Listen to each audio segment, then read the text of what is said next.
God, if you don't mind doing the prayer and the pledge, please. Let's pray. Heavenly Father, we just thank you so much for this wonderful day, Lord. We just praise you for who you are and for what you've done, Lord. Just thank you for the rain you sent this morning, Father. We just thank you for these group of people, Lord, in our community, Father. Just pray that you just give us wisdom in making decisions that impact our community, Lord. Just bless each one for their time and just bless each of us. In Jesus' name I pray. Amen. Amen. Attention, salute, pledge. I pledge allegiance to the flag of the United States of America and to the republic for which it stands, one nation, under God, indivisible, with liberty and justice for all.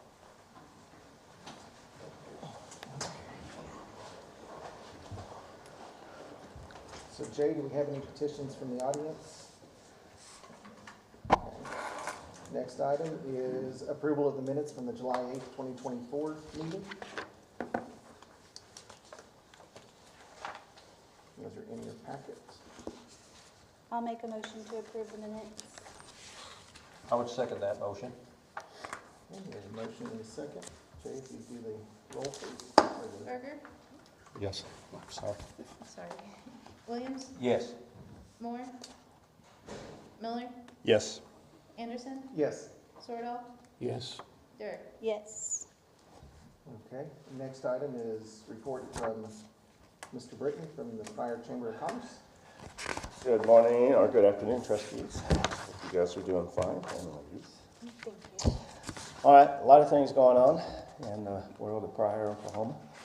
Obviously, you guys know we have Rocklahoma coming up here very quickly in the next 18 days, which is going to be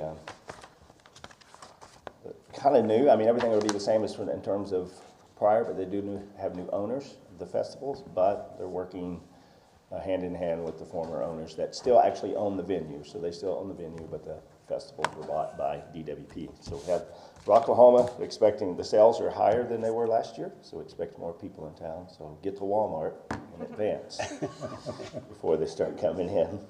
Followed up with, I'm sure we'll speak about today, but the Bluegrass Chili Festival, which we've been working really hard on with EDTA and the Chamber and the city. And I think that's going to be a great event, along with Dam Jam on the same day, which we turned over to the Mays County Hope, so they're now facilitating that. So that'll be on the same day. We've incorporated some of that with the festival as well, or with the festival for them to come back off of their ride downtown to enjoy the festival, which is good. And then, if we're not doing enough, why not just throw in the county fair at the same time? So. Plenty of going on. And then you turn around the following weekend, followed up by Born and Raised, which the sales are higher this year than they were last year in Born and Raised. And we're expecting an even bigger turnout, so we're excited about that. From the Chamber perspective, on October 2nd, we have Dr. Moeller, which will be speaking, giving us the state of the school system. Followed up in November, this is to be determined, but we have two options. We're working on both of those. One would be Northeast Tech and Rogers State University to kind of give us a report on higher education. Or it could be the Labor Commissioner, Leslie Osborne. So we're working on that. I'm trying to figure out which one of those we can get in there. Followed up in December the 3rd, will be Gettner Drummond will be here to speak. So Attorney General will be out to visit with us. Then in October, we have the Halloween. We had 55 companies sign up for that last year, so we had a ton of people downtown, which was really great, getting their candy. And then December the 7th is going to be our Christmas parade. And so, again, Main Street program and this chamber will team up and see if we can have a big event for Christmas tree. She moved sides on you. It's over there. Over here. So, a lot going on. Any questions from the chamber? Nope, thank you. All right, thank you, guys. Thank you. Okay, next is report from Main Street Director Bridget. Good afternoon. So I just have a few things to go over. One of them is the Streetscape project. And as you know from our last meeting, many of those components have already been ordered and have actually already started arriving at the street department for storage until it's time to install all of those components. That would be traffic lights, pedestrian, crosswalk lights, trash receptacles, and benches at this point, just for phase one. That will all happen at the intersection of Graham and Adair, so we're very excited to finally start seeing that come to fruition. The next thing is the time app for Pryor downtown. We, actually, Adam and I and a couple board members met a couple weeks ago with the people from Time App, and the board just recently gave me the go-ahead to begin that process and getting that ready to go. If you don't know what the Time App is, it's basically an interactive historical app that can be used by visitors and residents to explore downtown, find historical aspects. There is a multimedia content available. It includes photos, videos, and even guided narratives, so that's really exciting. The last thing is the facade grants for the fall of 2024. We are working on still setting the date to actually get those open, but the priority is going to be given to projects that continue to contribute to the historic character and authentic improvement for the downtown area. And that's all I have. Do you have any questions? Exciting. So Bridget has been the director for a little over 2 months now? Yep, just a pair over 2 months. Okay. Been very active on Main Street, been very active with some of the businesses, and I would say engaging some of the businesses that maybe were not previously engaged. Has held a couple of events with the theater, which I think went over very well. And it cost nothing other than for those that attended to pay the ticket fee. But I think for those 2 movies that you did it at, the theater was probably 2/3 full. Absolutely. Just one of the screens. There were people at the other movies as well, and Sure. I think those, the ownership and the management there said those were very, very good Yes, nights they were very and good, helped yeah. them tremendously. So, And there was even some residual impact. Ricky from Etchenburn spoke to me, and he said that he actually had like 14 visits and sales that evening just from the overflow from the theater. So it was affecting the other businesses that were open during those times. Staying open later kind of definitely helped them. Awesome. very nice. Thank Yeah, you. Great You're work. welcome. Thank you. Thanks. Okay, our next one is a presentation from Placer AI via Zoom. Do I need to get that? So we're going to take us a minute to get that set up and going. Using some of the new technology. While she's setting it up, quick question. If any of us are ever out of town, would we be able to zoom in? And that count as our being present?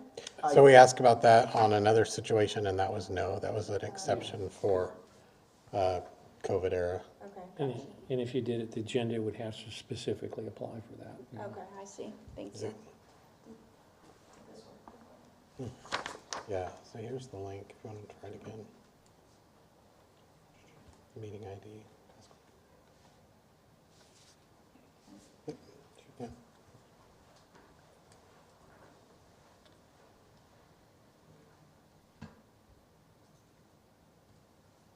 What is that again, Placer? So that's really sensitive now.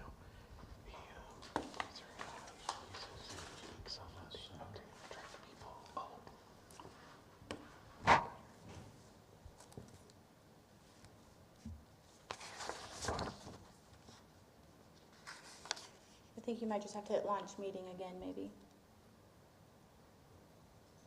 I don't know. Oh, we just don't have Zoom. Is the problem. At least we have fast internet. 89% faster. Yeah. Nice. I told her we were getting ready to join on there, so. Wonderful.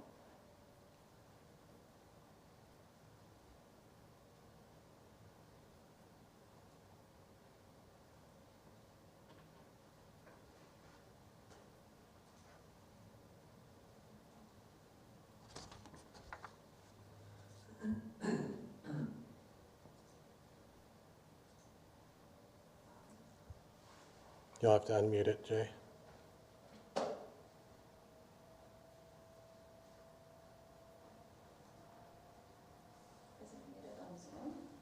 No, it's unmuted on Zoom.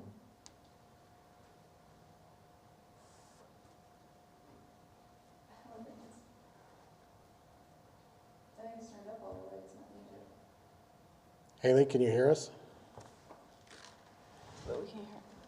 I think it's audio.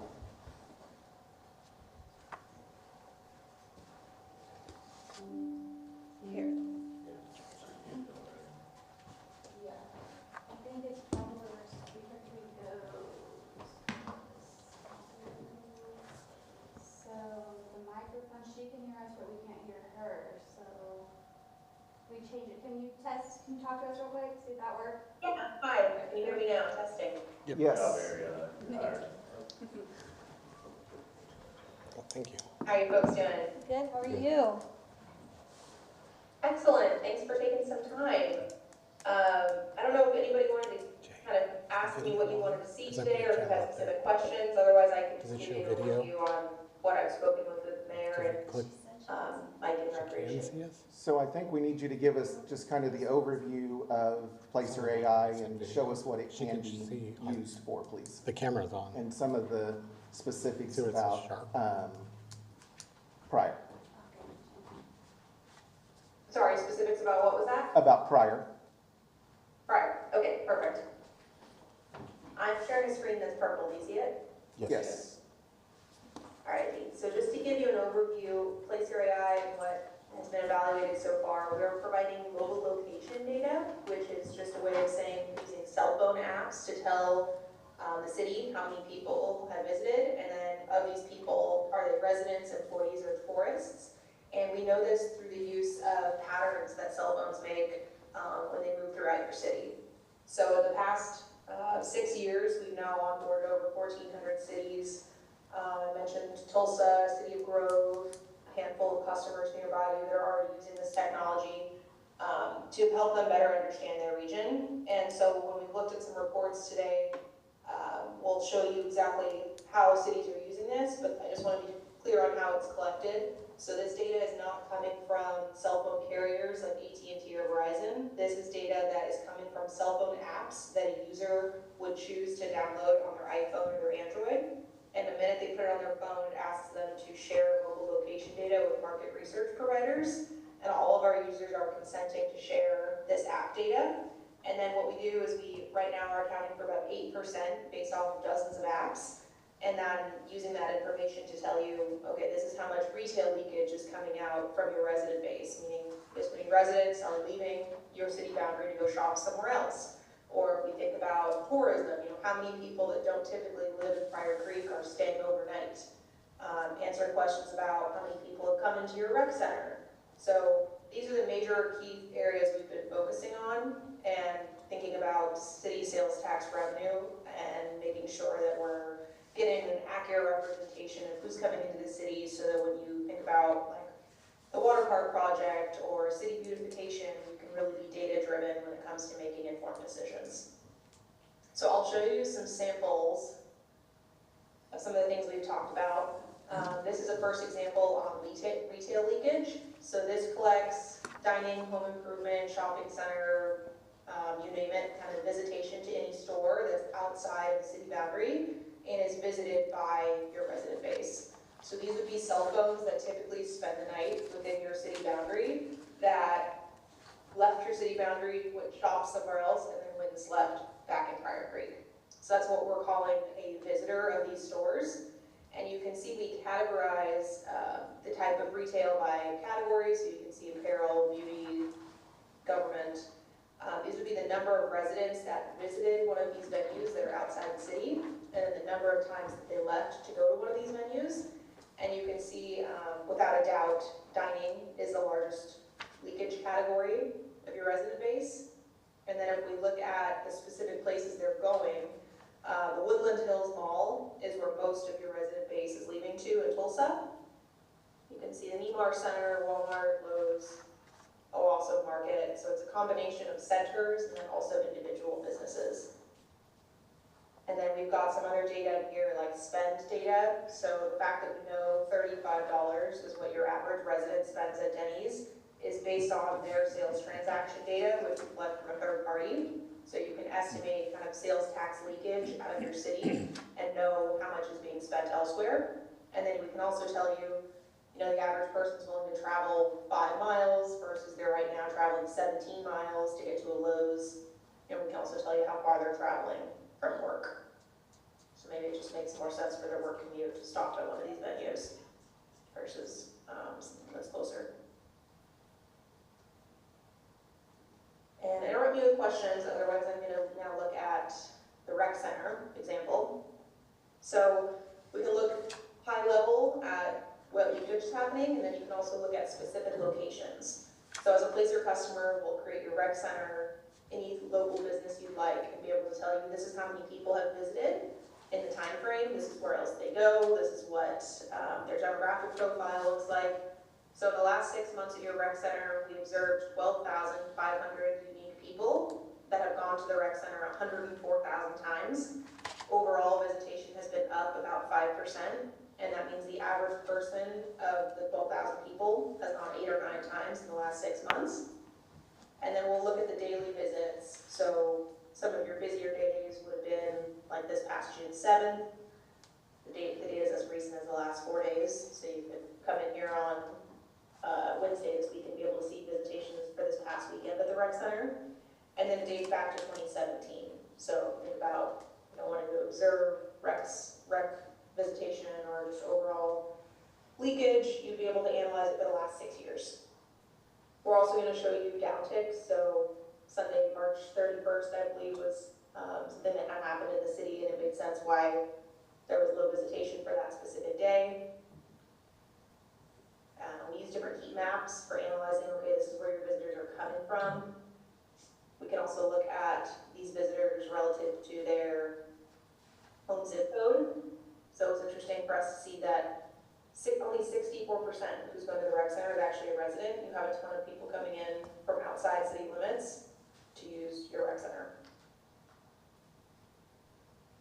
If you click on some of these, you can see over time that visitation has increased.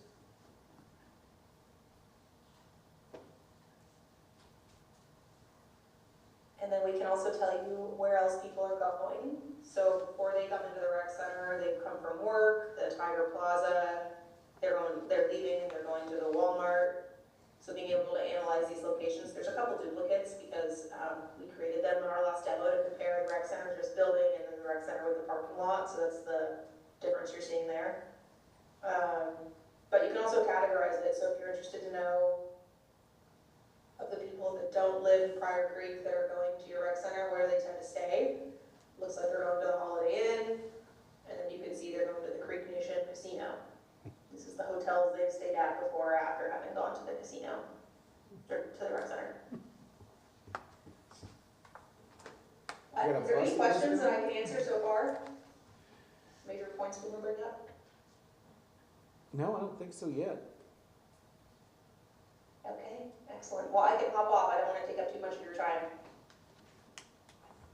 It's awesome. Thank you for your presentation. So Absolutely. how granular can you get with businesses? So say we have 2 businesses side by side. Can we get data on who's going to each one of those businesses or numbers of who's going to those businesses? Yeah, it's about a 15-foot blur. So if there's like 2 storefronts, you could easily see who's going to which of those 2 businesses. We can't tell based on the floor, so if it's like a multi-tenant, multi-story building, we only do latitude and longitude, so we couldn't tell you who's visiting the 2nd floor versus the 3rd floor, but if they're side by side, all day long.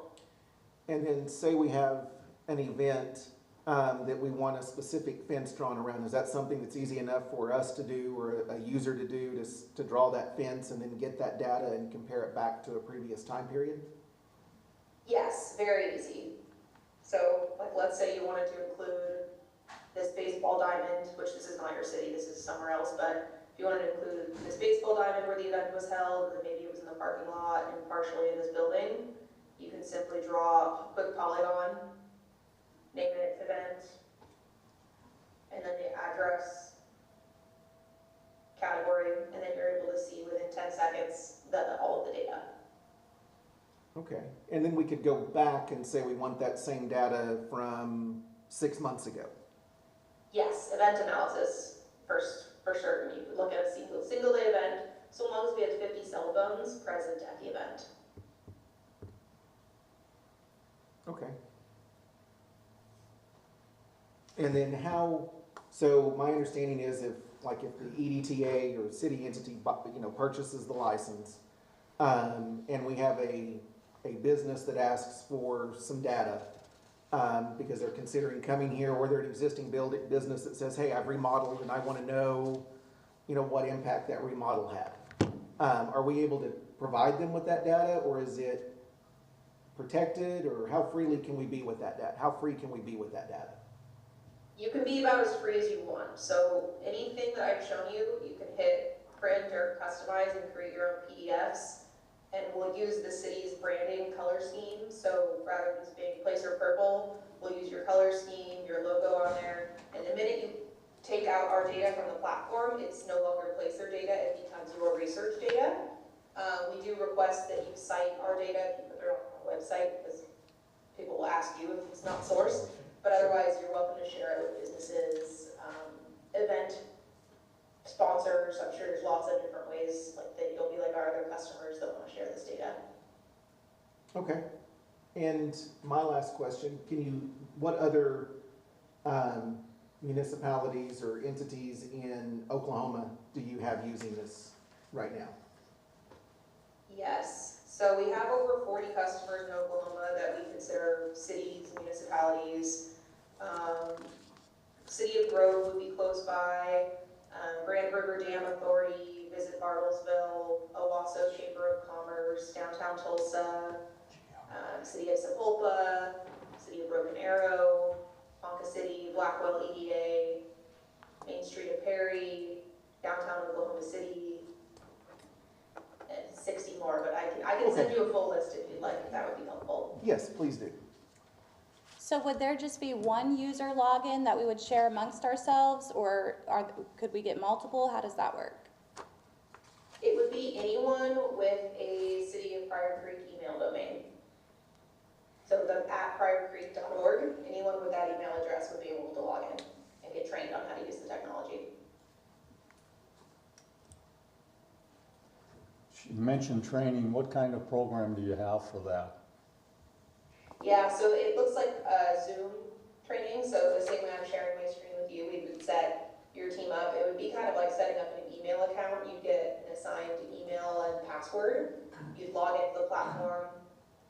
Like you see my name here in the upper right-hand corner. You'd log into your account, and then anywhere you have internet, you can log in. So you have a mobile app on an iPad, or you could use your desktop, but you would log into the data, and then there's also probably going to be folks that don't want the ability to go use all of this technology, and they just want a single report. So we can set up monthly reports for members of your EDTA, or just like a mayor highlights. Most folks set up a monthly automated version of this, so they just get certain data delivered to their inbox without ever going into the platform. So what we usually do is set up maybe like a power user of your account for 1 or 2 people that want to be in the technology, using it for event analysis or retail leakage studies. And then there might be other folks that just want a more hands-off approach using this in their email. Training's as frequent as you'd like. So some people will talk to us once a week, some once a month, but there's no additional cost that's built into the subscription. So if we wanted to share this technology with current EDTA partners, for example, the Chamber, Main Street, maybe the Mid-America Industrial Park, how would that work? So they would have to have it would have to be somebody accessing the data with an @pryorcreek.org. Okay. So, for example, Jay, as our administrative assistant here, the request would come to Jay, and then Jay would provide that report to them. Or set it up like she said, that it could be if we wanted to know for Main Street's third Thursdays, we could draw that around and say, every Thursday, once a month, whatever those dates are, Bridget will automatically get that report. Same thing for the industrial park. If there was an event out there and they said, hey, we would like to see this, they could request that in Jay or us, and then we could provide that. Or, for like the rec center, or the golf course, or, you know, Lori is the treasurer, if she wanted to see an event and what impact that have, they would already have that at Right, pryorcreek.org, so they yeah. could just log in and. So there would, for entities that we would like to make this available to, again, partners, loosely said, if they do not have a pryorcreek.org email address, there would need to be some coordination take place in order to allow them to do that. Yes, sir. So, okay. Yeah. So if I wanted to be intentional about recruiting business to downtown, I could ask Jay to create me a report for retail leakage and dining leakage. Yes, ma'am. Very exciting. You might clarify too, because there's someone out there that's gonna be saying, well, this is taking my data and all of that good stuff. Might clarify that it's not taking No. one's data, that it's only using the signal from the phone. So, yeah, that would be. You guys consented to sharing, yes. And it's, if my understanding is correct, it is not user specific. Like, you couldn't tell that Scott had been in McDonald's this morning. You can just tell that a cell Yeah, phone was the there. most narrative we can get is like, there's one visitor that came from a certain census block group, but there's no tie to home address or knowing Scott's specific location. Like, we don't know any of that information. So are phones automatically opted in, or how, and if so, how can they turn off if they don't want to be tracked? The user has downloaded weather, travel, shopping apps that the app program has asked that user in order to use this app, in order to look at your location while you want to see the weather where you're at, you have to consent to share.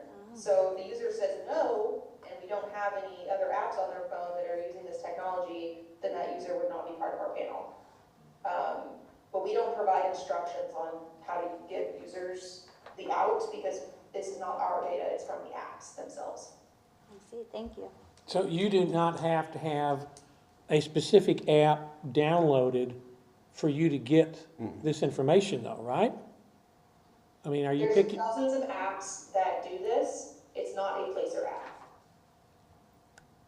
It's like the Weather Channel app that I have. Okay, so you have to have some kind of app that you've that's sending you're pinging or something from, so you're picking up a signal from each individual phone, right? Yes. Yeah, but it's not a specific app that they have to download for you. No, this is already technology being collected that we have dating as far back as the last 6 years. And so chances are, it's gonna pick up almost every phone unless you've gone and turned off notifications on everything, right? This map is supposed to sort of demonstrate our coverage. So if you see in the state of Oklahoma how it's pretty dark purple, meaning most of your state uses these apps. Wow. Places like Idaho are not so lucky.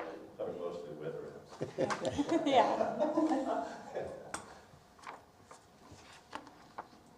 So in relationship to the next agenda item, which has pricing in it, how stable is your rate structure as far as renewals are concerned? If I look at that correctly, it's $27,000 over 3 years, $9,000 a year average. When it comes time for renewal, just to cut to the chase, are we going to see a doubling of the rates? Is it going to be a 5% increase, 10% increase? What is your history as far as renewal agreements are concerned with reference to rates? Yes, the maximum we will increase is 5%. So for your contract value, the maximum would be $900 a year additional. Okay. And that is in the. That's in In this. the contract. Yeah, that's in 3 this. years, because you're signing a 3-year agreement, so you would not be obligated to pay inflationary increases until 2026. Okay. Well, it's, No, that's a promotional rate if you read it. So Yeah. year 4, what's year 4 gonna be? I think, Pricey deal, so it's what's pretty- year 4 gonna be? 10,000, 10,005, 11,000? I mean, he did the average. That's promotional, you know. We're talking money here, so this city ain't got much if you read the news. So yeah, I think you need, what's year 4 gonna be? Well, we don't have to renew if we don't. Yeah, I'd say a really good idea of what your 4 is going to be is like between $500 and $900 more. So Of the 10,000. 10,900 Yeah, at a so- max. I mean, and she said GRDA's using it. GRDA's not using it yet. They're going in front of their board meeting Wednesday. And this is the first I've heard of it, so trust me, the GRD customers may not be happy. Because I don't know how your proposal's based. Is it based on size, town, population? How is your proposal based off of? Yeah, the pricing is based on your average daily population. So if you go ask Broken Arrow or Sepulveda what they're paying, they'll be upset. Yeah. So like, when you're talking about This is the same adding, price as what Grove pays. Approve that. Can't we just come off of GRDA's? Now Grove, Owasso, and them, how long have they been using this? Email to it. Do you know?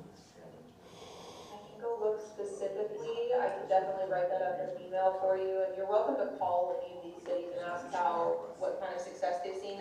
Looking now, Grove has been a customer since August of last year. So they just hit their 1-year mark. And has anybody talked to these other people? for 2 years.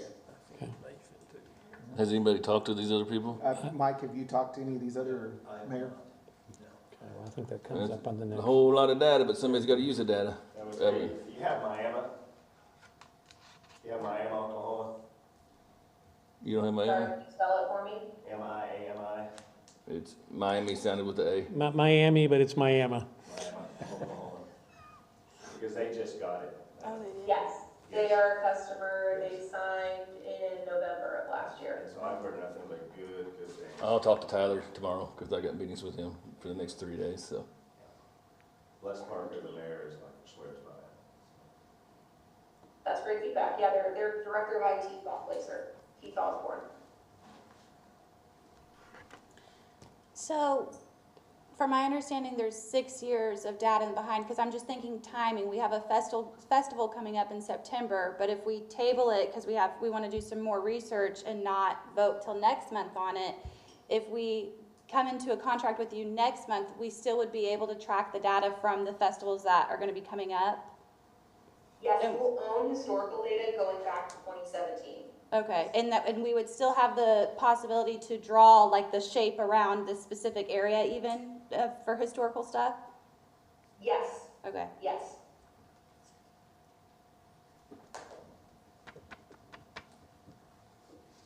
Thank you. Okay, thank you. Any other questions? Okay, well, thank you very much for your time. Yes, thank you all. Thanks. Bye-bye. Thanks. Bye.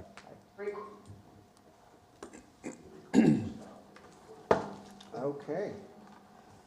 So our next item is discussion and possible action regarding a proposal from Placer AI for a 3-year agreement to provide data services for use by the EDTA in all city departments. The initial cost, or the cost of the initial term is $27,000 invoiced over 3 years, $8,000 upon signing, $9,000 in the second year, and $10,000 in the third year.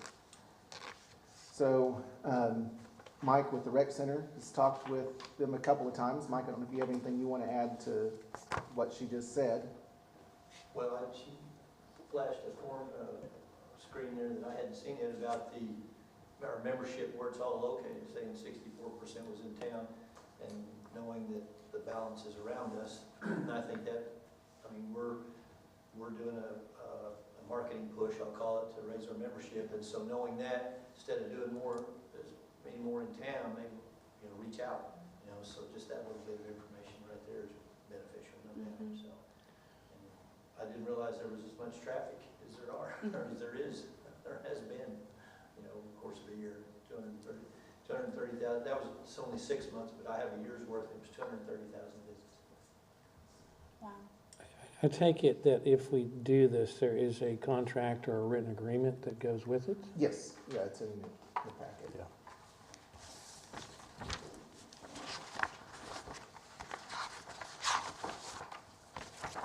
And part of what got us here was just overall conversations with the EDTA or Main Street or Chamber about, and we're getting questions, we'll take the old PD. It's great to have a traffic count, but a traffic count costs, Buddy told us, about $10,000 just to do a one-time traffic count, and it's pretty static. This gives us the ability to compare, to go back, Main Street, you know, they had the national report that came out that used Placer AI data that showed how many unique cell phones were in downtown for their Third Thursdays. So that just led to the conversation about, hey, we should probably bring this inside the EDTA and take a look at it and start considering it or something similar that we can provide feedback on how many unique cell phones are going down Highway 69. If we're talking to somebody about selling the old PD2 for a retail establishment, you know, what does it look like? What does McDonald's traffic count look like? How many are from inside Pryor? How many are outside of Pryor? You know, Don, in talking with a couple of those retailers or realtors that you talked with about the PD, hey, what's the traffic counts are great, but what's the actual people stopping and where are they shopping at? I agree. Amazing. Good stuff. I would tell you to make sure if you're going to spend this amount of money, and I've worked with all the communities that you mentioned using Placer AI. It is a great product. It is retail centric. You can use it for some economic development, but it's mostly retail centric. It's a super, super great product. It is expensive. GRDA might be getting it for their communities where you could call and ask for a report for free. If you're gonna do it, make sure that you have committed someone to utilizing those reports. Because what I see is communities get super excited because it's so much good data and it's real-time data, but you guys wear 27 different hats. Right. So if you don't have someone committed to pulling those reports when they're requested, you're wasting a lot of money. And a year from now, you'll be like, well, gosh, we've only used it 4 times. You can use it for grants, you can use it for all kinds of stuff. There are things out there that are free. They're not as good, but they're free. On the Map is a great resource through census.gov that does a lot of the same things, but it is not real time, and it's not as accurate, but it's free. So I would just tell you, it's a great product. I've seen Blackwood use it really, really well. I know Grove has been using it. I didn't know the city of Miami had it. I knew Mays had turned it down, but I didn't know the city had went ahead and got it. But if you utilize it, it's fantastic. Fantastic product. Thank you for that feedback.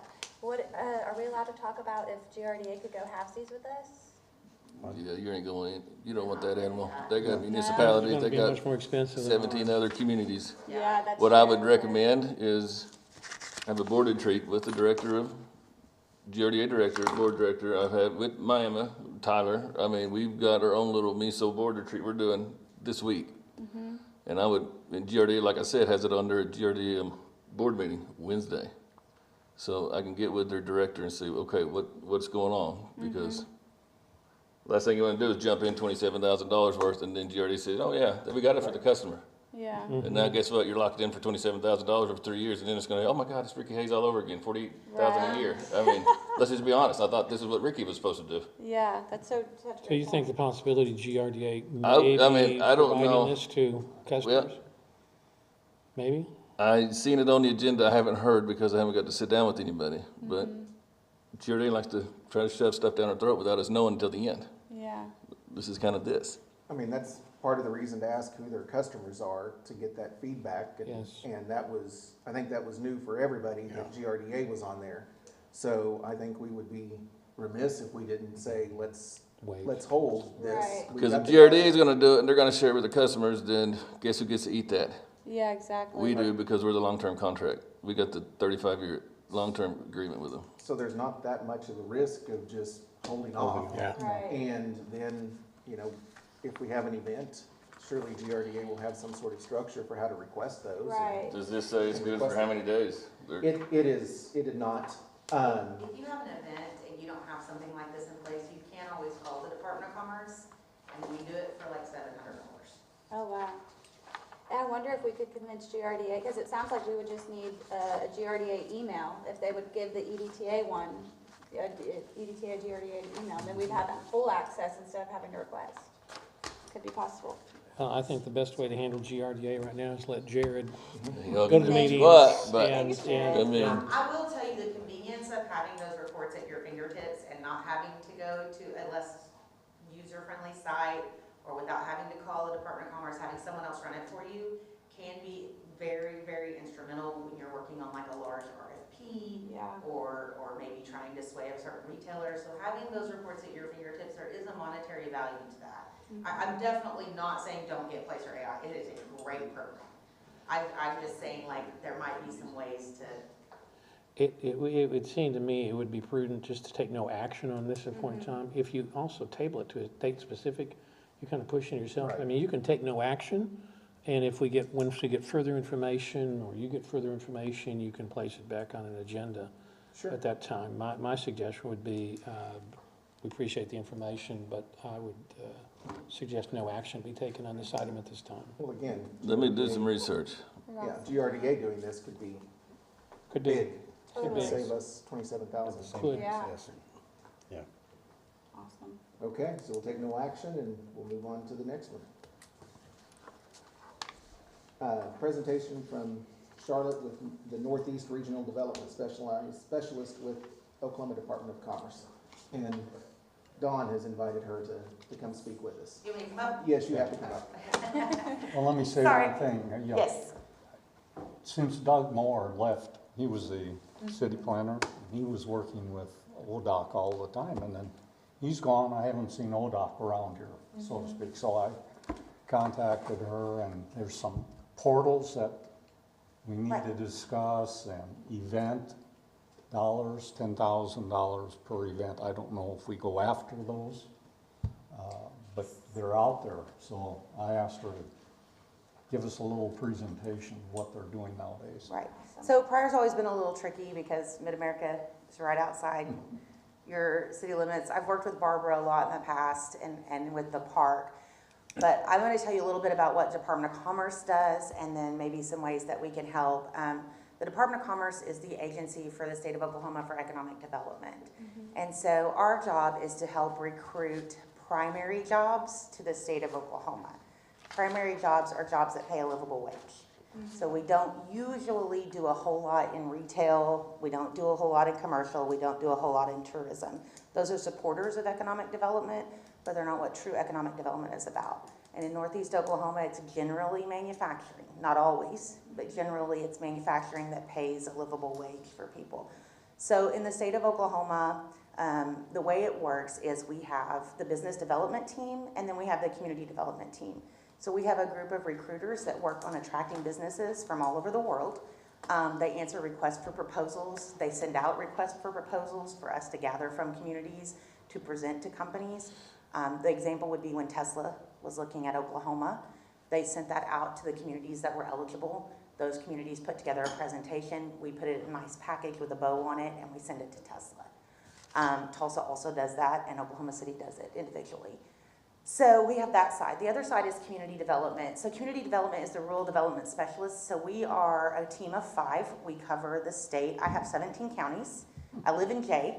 I actually grew up in Jay and moved back there with my husband to raise my children. So I travel and I'm in my car about 80% of the time working with communities and businesses on just basically economic growth. We also have community development. If any of you have ever done a CDBG, I'm sorry. They're very hard, but that is under the Department of Commerce as well. And then we have a research team that does reports. So if you call and say, hey, we've got a company looking at us, we need a market analysis on this or something along those lines will help. I've ran reports before for companies where maybe they're looking at Arizona, but they're also looking at Oklahoma.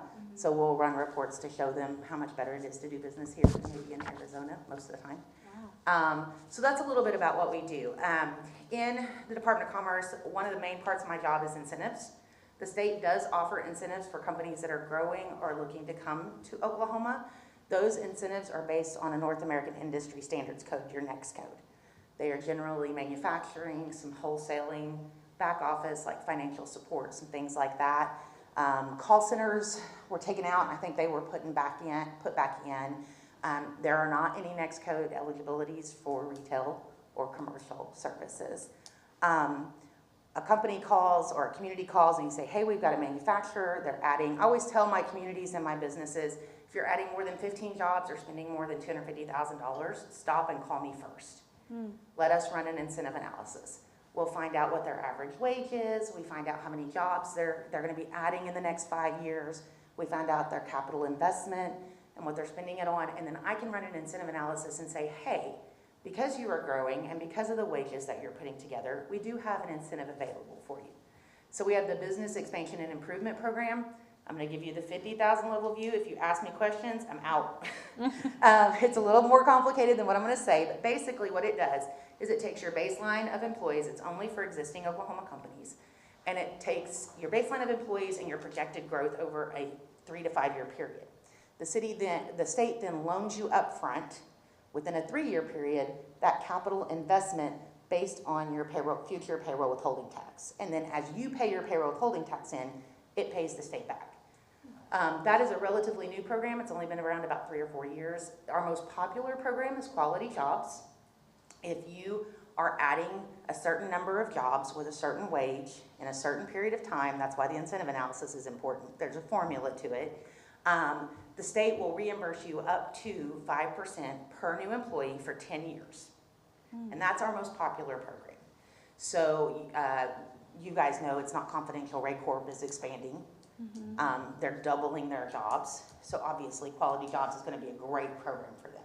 As long as you continue to meet the metrics that were in the application and included in your contract, you get that payout over 10 years or even sooner if you ramp up higher than you expected. And then once you're out of the program, you can get into another one. You cannot be in 2 incentives at once unless it is over a $40 million project, and even then it has to have special requests. The mega projects are not ours. We tried to work those and they got taken from us. There are exceptions to the rules for a big project. Honestly, we don't like mega projects a whole lot. It's like winning the Olympics. You have to be very, very careful and make sure that your community's ready for it. You have to be very careful about how you market it and how you put it out there so that your community is ready for that kind of growth. A lot of what we do is 20 jobs here, 150 jobs there, 600 jobs. That's a big project. That's a great project, fantastic project. So we do some things like that. There are other incentives, but they have to go through the legislation. We have no flexibility on our incentives. They are all legislated. We cannot change them. We cannot do anything to them but give to you what has been legislated through our incentives program. So that's a little bit about what we do. So a lot of what I do is go out to communities. I talk to them about economic development and what economic development means for us, which is primary jobs. We've all, I think all of us now at the Department of Commerce have been through the OU Economic Development Institute. It is actually the only certified training program in North America. There's only about 4 majors or master programs in the United States for economic development. So everyone actually goes through OU all over the world for economic development training. Wow. It takes about 3 years. I always recommend it if you're an economic developer, you're going to get into economic development. I've drank the Kool-Aid. It's great with best practices. Because I lived in Jay, and the reason I started doing economic development is I accidentally got elected to city clerk. And we had cruise night, and I was like, oh my gosh, that was a great sales tax bump. Like, how do we keep that going? So I started doing my research. To consistently keep it going, you have to have people that pay a livable wage. So as much as we want retail, because we are the only state in the country, although I did hear Indiana kind of does it too, that funds our cities through sales tax. If people can't afford to buy anything, you don't have sales tax. So you have to bring in those livable wages to support your retail. And then retail will come to you. You do need to help it, we know that, and we help with that. We go to the Red River Conference in December, which you all are always welcome to join us. So we do a little bit of retail, a little bit of tourism, but our main job is to recruit those livable wages. And that way retail will come to you. When we went to Red River this year, I had 4 different Fortune 500 companies ask me where Inola, Oklahoma was. Wow. You know why? Because they just landed 2 projects with 1,000 jobs. So these people know where Inola is, because those projects mean that there are going to be people that need to spend money. We are getting into housing. We're not meaning to, but it's part of economic development. So we do a little bit of that. We try to basically just connect our communities with the resources they need when they have a question. We are trying to go out and do some training with elected officials, with boards like yours, to talk about economic development, what incentives are, best practices. The 4 tenets of economic development is attraction, which is the sexy one everybody likes, because you want that headline saying, we just want a new business. For every 400 leads you get, you win 1. 75% of your growth comes from business retention and expansion. Not just in the United States, not just in Oklahoma, but in Northeast Oklahoma. 75% comes from what you already have. That's my favorite part, is going out and meeting with the manufacturer in the middle of a cornfield who is paying property tax, who is employing people with health care and good wages, and they say, we need to grow, but man, if we had a little bit of help, we could buy an extra piece of equipment. That's where I come in and say, let's see if we can figure something out. So we do a little bit of everything. Right now, we're pushing really hard a couple of things. We have our prep dollars, which hopefully will be coming out again in this spring. I think you guys got prep funding this last year, did you? I don't think so. I think Mid-America did. It's funding for infrastructure within an industrial park. Cannot use it for land acquisition, but you can use it for environmental studies, for water, wastewater, broadband, anything that's gonna basically stay at the site. We have OIEP, we really like stupid acronyms. Oklahoma, what is it, Improvement and Expansion Program. This is for companies that are looking to maybe buy a $100,000 piece of equipment. And if they have over $600,000 in payroll once a year, they can apply for some grant funding through the Department of Commerce. And we do a small grant for them instead of an incentives program that they wouldn't qualify for. And then we have our regular incentives. And then we can connect you with CDBG, which is the community development side, to help you with that growth and infrastructure.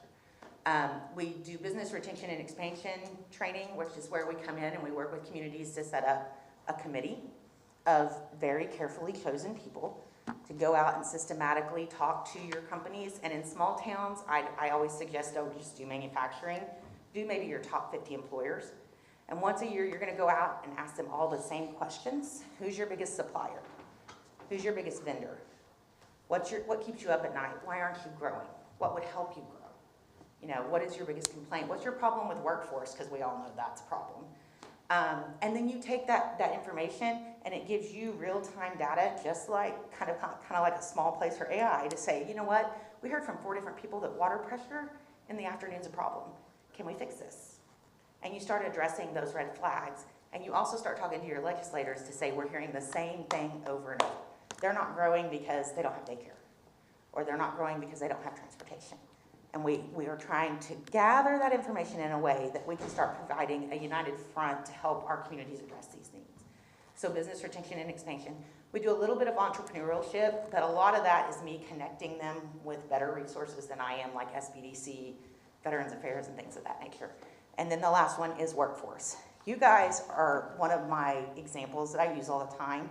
The key component to workforce is education. Your schools are incredible as far as workforce training and getting your kids ready for the next step. And so you are a beacon for a lot of people in the state to say, this is how you do this. This is how you get kids ready that maybe don't want to go to college, or maybe they want to go to college, but they need another skill. And I think you guys do a really good job with that. So that's a little bit about what we do. I am always around. I'm actually back over here Wednesday. I drive through here all the time. I need to have lunch with Houston at some point, play catch up. And we're having coffee today. We help with Main Street as well.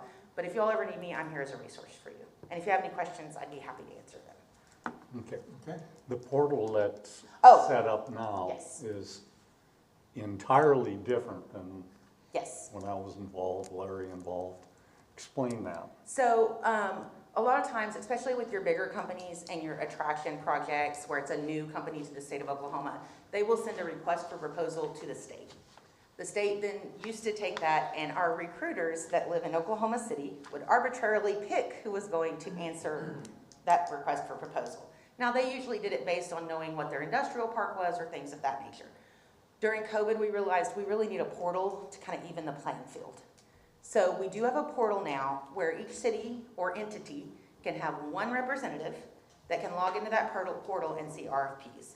Most of them are the bigger projects, not necessarily the local leads or BRE, but you guys do need to have someone, I think you do, but I don't know if it's accurate. But you need to have someone registered with the portal, and I can help with that if you guys want. How long has it been since you had the portal? Was that? It started in 2021 or 2022, I believe. I was there in 2000, from 2016 to the end of 2018, and then I was in Miami for a couple of years. When I was there the first go around, it was arbitrary. And sometimes it still is. Like, I'll get a request for proposal from our website that says, hey, I need a business within 40 miles of 412 that has 3-phase power and 20 acres, and I want a greenfield. Well, I'm not gonna put that on the portal, because that's only gonna apply to a very narrow corridor. But the bigger ones, where it can be just about anywhere, are gonna be on that portal. And I tell my communities you should be checking it at least once a week. Then you have to have somebody that can also answer those. And my job is not rocket science. Anybody can do it, as long as you can talk to the guy in overalls and then go to a reception that night and you're comfortable in both situations. That's my job. The technical part of it is the RFP, and you do need training on that. It's a little bit more of some technical stuff that we've been trained to do, but we can help you with that as well. Amazing. Okay, one item is tax increment financing. How many smaller communities like Pryor participate in those or go for them? I think more than you would think. So if I had to guess, and this is a guess, I would say probably 40 to 50%. And 80% of the time, those TIFs work really great. They are a fantastic tool to recruit businesses. As a city, I would tell you to be very, very careful, because when a city passes one, you are withholding sales tax from yourself that you may need to address social needs that come up because of the growth of a business. So on a county level, I think they're super great. On a city level, I'd be very, very cautious, but they can still be a tool for you to recruit businesses. If you're gonna do a TIF, and you all know this better than anyone, so I'm gonna be very careful how I say this. You have to market it the right way and be very transparent in how it's going to work. On the back of that, I would like to say that there's no TIF being looked at. Right. No. Before somebody No. publishes that. And I would tell you too, if you are interested in a TIF, get a hold of me. We have John Chappie at the Department of Commerce. He's our business development leader right now. He is a research guru, and I have seen him multiple times run impact scenarios for a TIF for a community. So he's a great resource. Run it through him first instead of paying $10,000 for an impact study, and see if it's something that's feasible. Yeah. Absolutely. So they can be used. And you have the only TID in the United States, or in the state right now. But I think there's fixing to be more of those as well. So we actually have a database, tax incremental database incentive that you can do as well. And that one has gone very, very well. Awesome. Anything? Oh, the other thing is Locate OK. I know you guys are interested in retail. I think you're one of the cities that does need to do some work in retail because you do have so many primary jobs. We have a website called locateok.com. You can put any piece of property on it that is, as long as it's not zoned residential. It can be residential, it just cannot be zoned residential. So if you have a piece of property for sale that wants to be sold for industrial or commercial use, it can go on Locate OK. And real estate agents can use it. They can even get their own password to put properties on there. Site consultants from Kraft Foods, from Ford, from several OEMs for automotive and aerospace, they all look at Locate OK when they're looking at Oklahoma. So if you have land available, like say you guys don't have your own industrial park, but you have a farmer that you know wants to sell 200 acres, he can list that privately and you can work it publicly to recruit a business. So just something to think about. I know you guys have some commercial real estate in town that you might be interested in seeing developed. I'd put it on there. Land Run, which is a great commercial retail developer, they use Locate OK all the time. Awesome. And then I will get out of your hair. Okay, any other questions? Thank you. Thank That you. was so great. Thank you so much. Thank you. And thank you, Dawn, for inviting her. Okay, the next item, update regarding the Bluegrass and Chili Festival. So in your packet, you have this legal size packet of information if you want to take a look at it. On that first page is just and again, it's subject to change, but that's the current map and layout of the Bluegrass Festival. It will start right now at Kauai and go to Adair Street.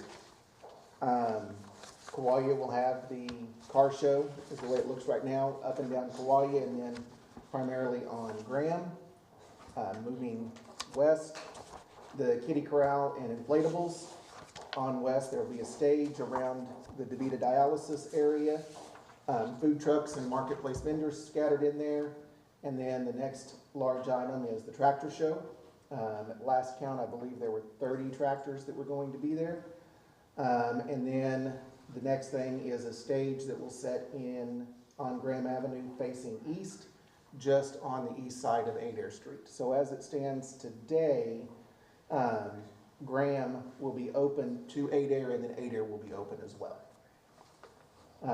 And then immediately across from City Hall is the green space. That's where the main stage will be at, and then food trucks will be in the alleyway. And then one of the drink stations and souvenir stations will be there. The American Legion beer tent will be on Rose Street, pretty much right in front of City Hall. And then next to it will be the Dam Jam tent.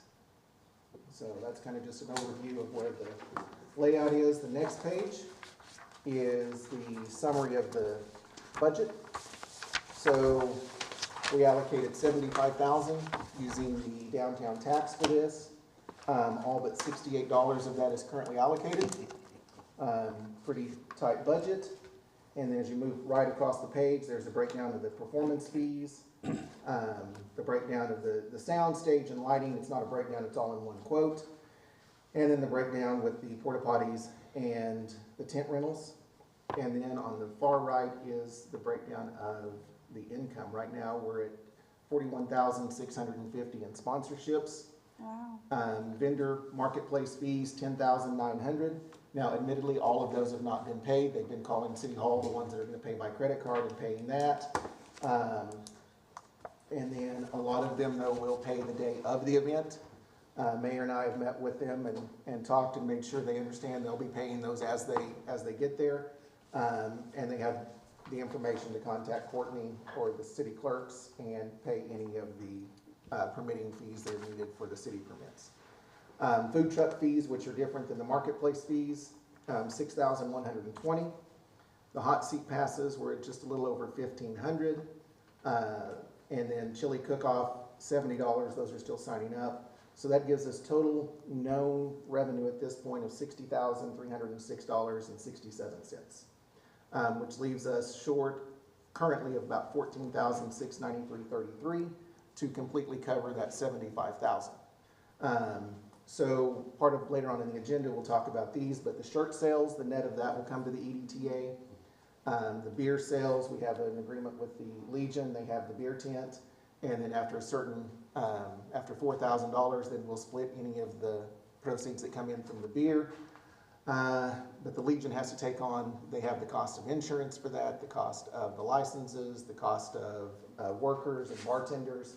For an event, a special event, you do not have to have bartenders that are serving the alcohol, but the Legion and us want them to have that additional responsibility of having somebody there that knows the rules about over-serving and checking IDs. The Legion will have their scanner there that scans IDs that make sure they're not forgeries or anything.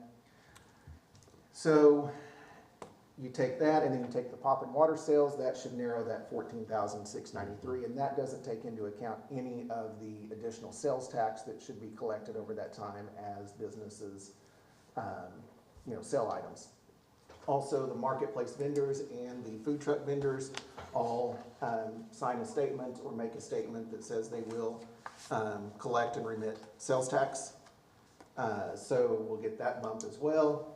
And then the hotel motels, for being full, we went around and talked to some of the hotels already. Most of them were already pretty high capacity with Rocklahoma and Born and Raised coming. They had a little bit of a lag for that. They said that seems to be filling that, and they believe their hotels would be pretty full. Houston, is that pretty accurate with that group? Bridget has been visiting with all of the downtown business owners. She went around and hand-delivered, I think she may still have a few to still deliver, a letter to all of the downtown business owners encouraging them to stay open during the event, giving them the hours, making it clear to them that we want them to be open, that the reason for the festival is their benefit, to drive additional customers. making sure that they know that they're more than welcome to place items out on the sidewalk. We just ask that they keep the sidewalk clear, for people to still walk by and ADA compliance, but, you know, set up outside. And if they would, you know, please let us know about that so that we can coordinate as they're setting up the festival that, hey, this business is open. Let's make sure that there's a walk path and everything. And then the next document, I won't spend an hour reading it through to you, but it's about an 8 to 10 page document. But you can look through this and you can see pretty much every update that was done along the way for the Bluegrass Festival, who they're assigned to.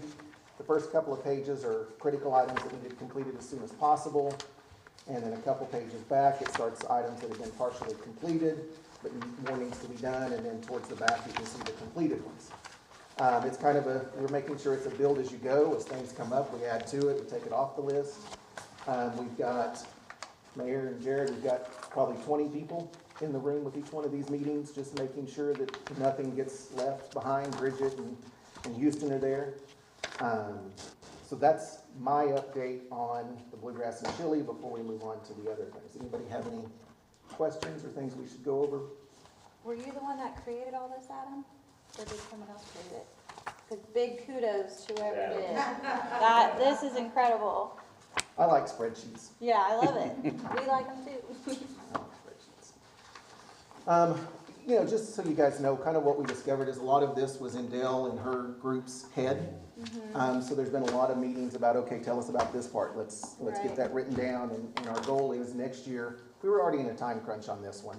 But next year, if this goes successful and we do bring it back, this is something that we can sit down with early on and have a lot of these things completed and make the assignments and make this just flow like we do with some of our other projects. You know, Freedom Fest was a big lift that first year. The second year, it just kind of went along and happened. So that's our ultimate goal for this. Amazing. Okay. The next item is discussion and possible action regarding the memorandum of understanding between the EDTA and Land Hogs LLC and Hopkins Family Limited Partnership for the purpose of utilizing the green space across from City Hall for the main stage at the Bluegrass and Chili Festival. That is in your packet. And we have presented this to John Hawkins and to Dr. Fullerton. And they were in agreement with it as long as we understood, or they understood that we were accepting the responsibility for what was going on the property, which is what we are doing. In a little bit, we'll talk about the liability insurance on it, but if you guys would look through that, and ladies would look through that agreement and see if you have any questions. Otherwise, we need to approve that, please. Again, after having some discussions with Dr. Fullerton, obviously this is something we absolutely need with them, as it turned out. And so I would move that we approve this bill with the addition of the request. They had a request, responsibility of the landowner, show the mowing responsibilities. So I would move that this be accepted with the amendment to the responsibility of the landowner to show that the city and the EDTA will prepare mowing-wise for the festival itself, but after the festival, then that's when the mowing again becomes the responsibility of the landowner. And real quick, Mays County Hope had an outdoor health fair on that green space, and it was discovered that there's a bunch of holes, and it's a big hazard for people, especially elderly people. And so John Hawkins did buy flags. So would that be the responsibility of the city to identify where those holes are? We have addressed that. So That's going to be filled in. Yeah. Amazing. So right before this meeting, we talked with, Adam and I went out and we talked with Dennis Bowman on the golf course. Yeah. We've got some sand, some surplus sand, maybe left over from the volleyball courts or whatever that comes from. And Dennis does have the apparatus to spread that out in just a couple of hours. And that was the request to Dr. Fullerton, was to use sand and fill it in. So we should be good. We'll just have to mow it before he gets out to do that. But there was absolute confidence that can be handled by the end of the week. Awesome. Great work, you guys. Wow. And we have met in person with both John Hawkins and with Dr. Fullerton Wonderful. to address any of their questions or concerns. So I think we've come a long way with it. In a short amount of time. So I would make that motion with the amendment to the paragraph 3, responsibility of the landowner, set out specifically the mowing requirements, and that after the festival, it becomes the responsibility of the owner. I'll second that motion. Okay, we have a first and a second. Ms. J, if you would call for the vote, please. Miller, Yes. Anderson, Yes. Sorrell, Yes. Dirk, Yes. Berger, Yes. Williams. Yes. Next item, discussion and possible action regarding the EDTA opening an account in Square for the purpose of facilitating the acceptance of debit card and credit cards and other electronic payment types at the Bluegrass Festival. Currently, the festival is all cash. This will allow vendors and attendees the ability to pay by electronic means and the proceeds to be directly deposited to the EDTA account. There are no monthly fees for this service, only transactional fees for the payments received. This will also provide a point-of-sale tracking system for all sales at the Bluegrass Festival. EDTA would need to spend approximately $500 one time for necessary components such as tablets and readers to facilitate the use of Square. Processing fees for in-person are 2.6% plus 10 cents, online 2.9% plus 30 cents, invoices are 3.3% plus 30 cents, and then manually entered 3.5 plus 15. The readers do cost $59 each. I will say that I think we have identified places that we can pull the readers from and tablets from that we can use to be completely covered, but I did want that 500 there just in case we needed to order a couple of those readers in just to be safe.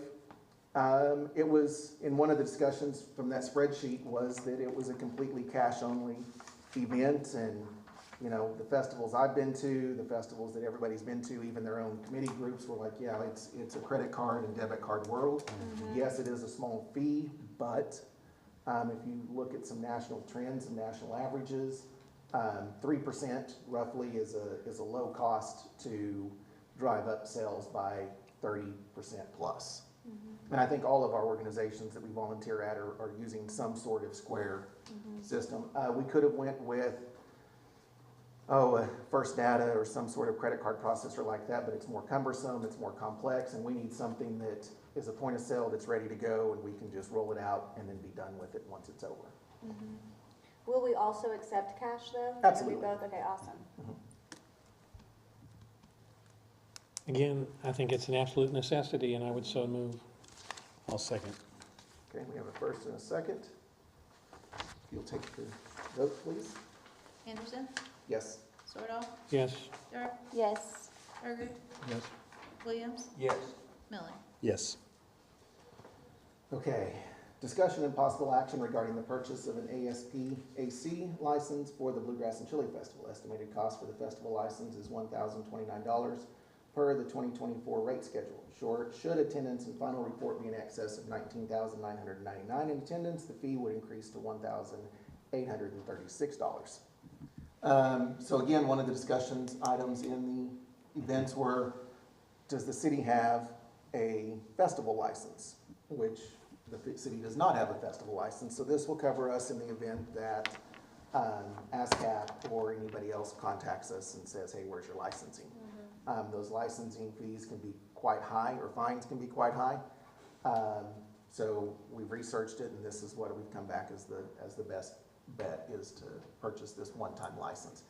I believe it should be $1,029, but if we really knock it out of the park and we have 25,000 people that show up at this, it could go up to $1,836. So the way it works is you contact them, you buy the license, and then you have a report that goes in a few weeks afterwards, within 2 weeks afterwards, I believe. 2 weeks. To where you have to say, no, the estimated attendance was X, and then they would adjust it based off of that.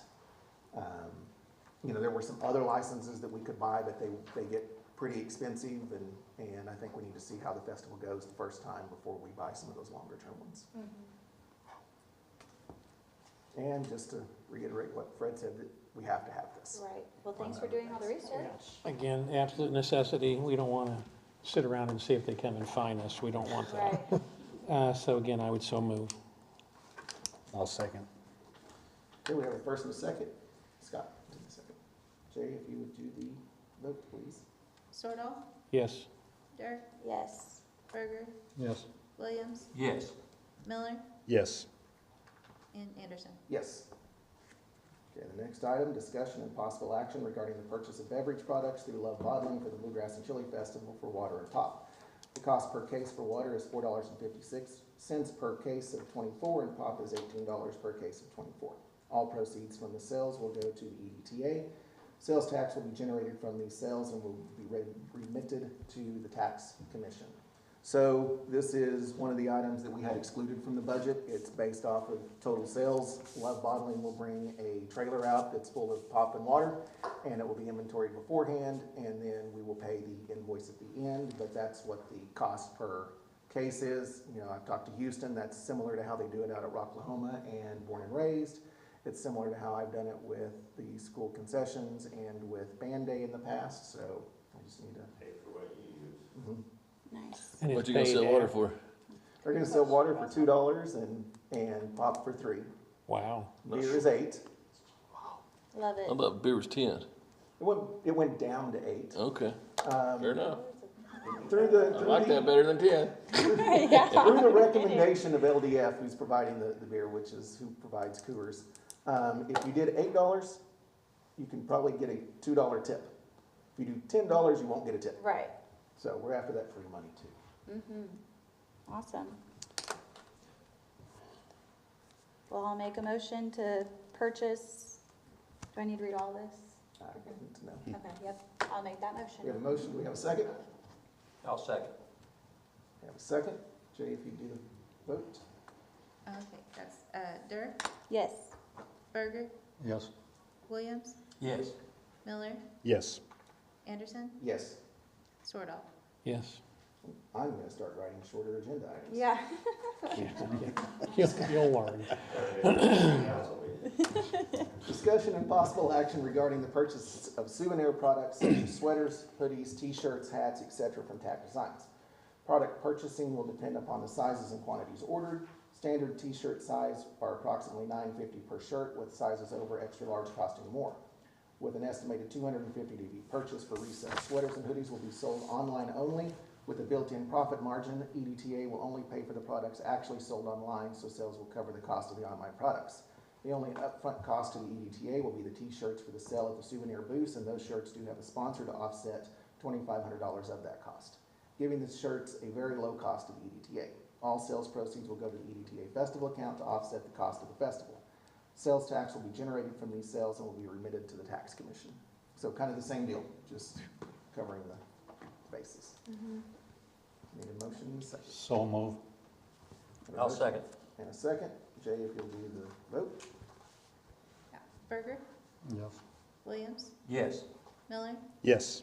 Anderson, Yes. Swordall, Yes. Dirk. Yes. Next item is discussion and possible action regarding an expenditure in the amount of $700 for advertising on the Hookers Bar and Grill. So it says to Hookers Bar and Grill. It will not actually be to Hookers Bar and Grill. It will be to their management group for that sign. For advertising the Bluegrass and Chili Festival on a digital sign from now until the completion of the festival. And that was a discounted price that they agreed to give. Oh, awesome. I'll make that motion. That's through TAC and the Premier? Yes, sir. So we have a motion. Do we have a second? I'll second. Okay. Jay? Williams, Yes. Miller, Yes. Anderson, Yes. Swordall, Yes. Dirk, Yes. Berger. Yes.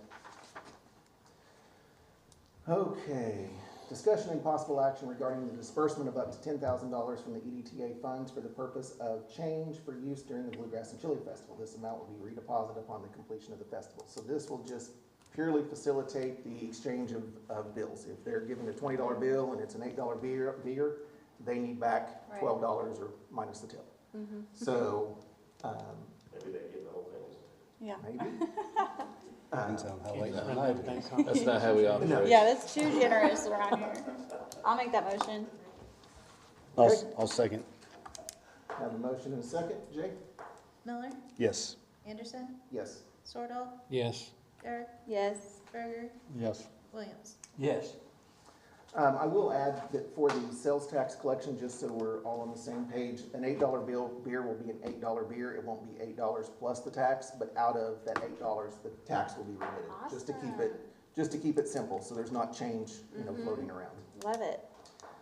Okay, the next item, discussion and possible action regarding the purchase of insurance for the Bluegrass and Chili Festival. So quotes were still being received, but to give you an idea of where those quotes are, so I've asked for quotes from 4 states insurance and from Brown and Brown. 4 states for a $1 million per incident, $3 million total coverage was $2,150, and this is part of the requirement that we have to do under the MOU with Land Hogs. Brown and Brown for similar coverage, it was $2,225, and both of those were covering up to the 12 to 15,000 people. So 4 states is, again, $2,150. Brown and Brown was $2,225. I will say that both of those entities are still working on getting that cost down. They've got some additional quotes out, but those are what have come in so far. Those would probably be the max cost. Right. And this will allow us to name Land Hogs and Hawkins Family Limited Partnership as additional insureds under this, is that right? Correct. Because that's the reason why we have to do this, because we can't rely on the city's insurance to name Land Hogs and Hawkins, and so our primary concern is the use of the facilities across the street with the same reasons we've been discussing, the trees, the holes. My only concern is if we've got those quotes, and if we're talking about those two, how do we do this in such a way that we get quotes from both of them so we don't allow them to play one against the other, or we get one price, well, I can beat that one. How we need to figure out how to do that. So I would like on this one to have, kind of our top here is about $2,300. So I would like to have, maximum expenditure of $2,300 for this, and then me be allowed to work with the insurance to get the best quotes. Well, yeah, and I would do it in such a way, max 2,300, authorizing you to take quotes from them, not to go back and forth. Correct. No, just take the quotes and it is what it Get a is. deadline. Can we get a deadline? Put a deadline in this to get the quotes from them? They have said that they should have all of that by, this is Monday, they should have all of those in by midweek. Okay, so if we put the quotes in by this Friday and then authorize you to award the lowest quote not to exceed $2,300. That's my motion. Okay, I have one more before we second that. Cancellation insurance. So we have $75,000 fronted on this. Cancellation insurance, I've only gotten the quote from one of them so far. And that cancellation insurance was $3,900. That would cover in the event of rain and anything if the event had to cancel. And what does it cover? It covers, it would, Well, if it covers if the event for some reason doesn't happen. But I mean, covers all of our expenses? What does it cover? it covers our For what expenses you asked to be up to the insured for. $75,000, Awesome. which is what we've asked to be insured for. And Lori does have some experience with this, so if you wanna ask her any questions, I'm assuming you'd be willing to answer them. $3,900 seems like a lot, but again, it's insurance. You kind of pay for it and hope you don't have to use it. Right. $75,000 is a lot of money to have out there. And there's not anything that we can pull out of this. I mean, they'll start setting those stages up on Thursday afternoon. Right. So if they start setting those stages up on Thursday afternoon and it starts raining, lightning, and thundering for the whole weekend, we're out at the expense of the stage. The porta-johns are already there. The sound system is there. All of that is there, and the entertainment's on its way. Right. So we're risking $3,900 to hopefully keep the storm away.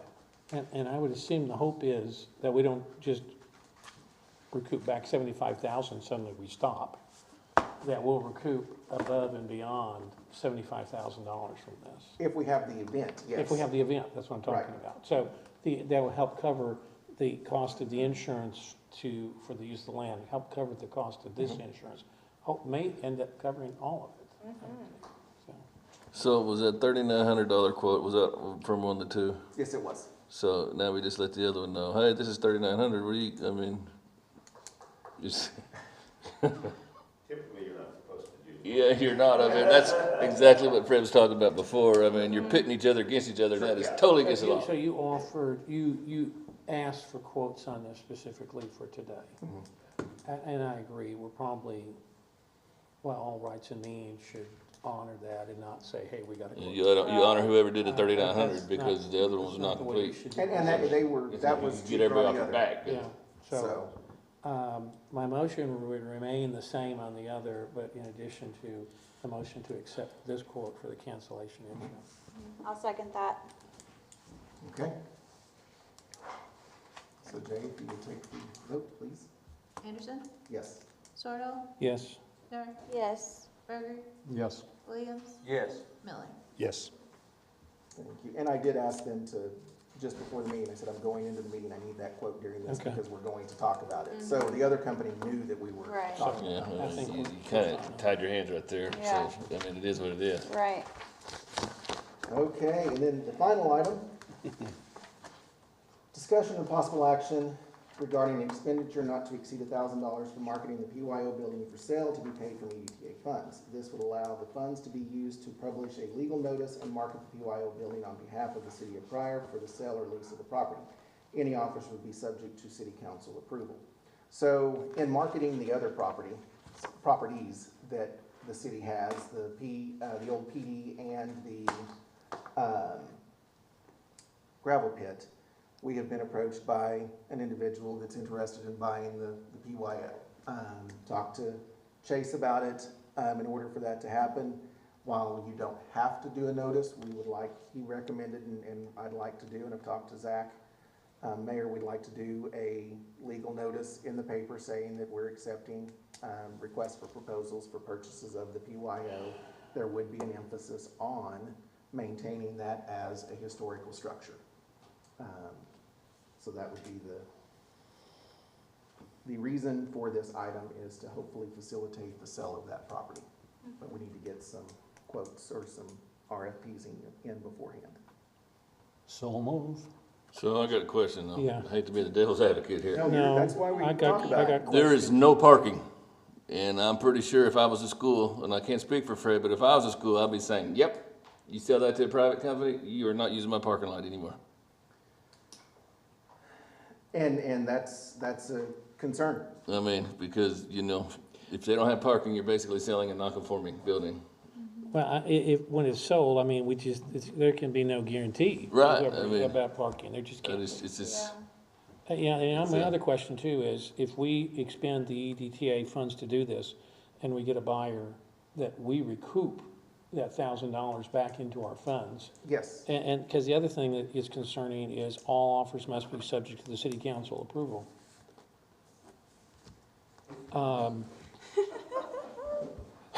Need I say anything else? I'm not gonna say anything else. But this is just off the cuff. It goes back to if these properties, if there was some trust put into the trust, and these properties were in the name of the trust to be able to market and sell these, and understand we would do it at a fair market value, I think it would be more efficient and we'd get things done and bring in some money for the trust and for the city. That's my soapbox comment, so. And I'll just mention on the parking, I know Jenny with Main Street, she had worked on identifying where public parking was, and so if we can get our hands on that, we'll work together to see, find where it is, but then we can use that in the marketing too, as far as like, hey, parking isn't an issue, because there's, in this parameter, there's this much parking. The one individual has done that. Awesome. And my understanding is talk to adjacent property owners about Wonderful. potential for use of land for parking and things like that. Awesome. Okay, we have a motion. Do we have a second? I'll second. And I would request that in that motion, it make clear that Recoup that. the recoup of the $1,000, because I could see finding, anyway, just leave it. Do you amend your motion? Yes. Okay. I'm ready. Okay, we need to vote. Sorrell? Yes.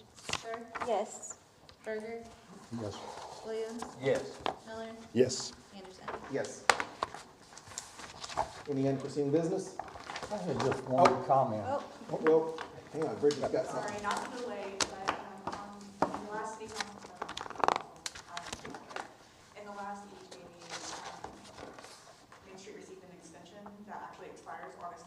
Do we need to address that before the expiration? No, Good, okay. no, we're good. Okay. I have just one comment. The Department of Transportation is beginning to put up the Jefferson Highway signs. Awesome, that's huge. And I have a quick plug, if anyone wants to connect with ODOT people, some of them are at the Trails Alliance, so come on out. They're quarterly ones in October, and there's a Zoom option. Dawn, I know there were some concerns from citizens that those Jefferson Highway signs were paid for by the city. Just to be clear, that was No. paid for by the state. Yeah, Nice. That's correct. something cool that they're doing to push through, so. Oh. No, it is really Did nice, not- really good. See, I got a telephone call from somebody that said, hey, Jefferson Highway signs are going up. I didn't know anything about it. I called Barbara. She didn't know anything about it. Turns out that Roger Bell, who's the president of the Jefferson Highway Association, who lives in Muskogee, is working with the Department of Transportation, putting those signs up. Channel 2 ran a little 30-second blurb. Okay, we're adjourned. Signs going up. Amazing. Oh, really? Yeah. Hey, Adam, are you gonna run? Pretty cool. Okay, can I chat with you in a minute Yeah. real quick?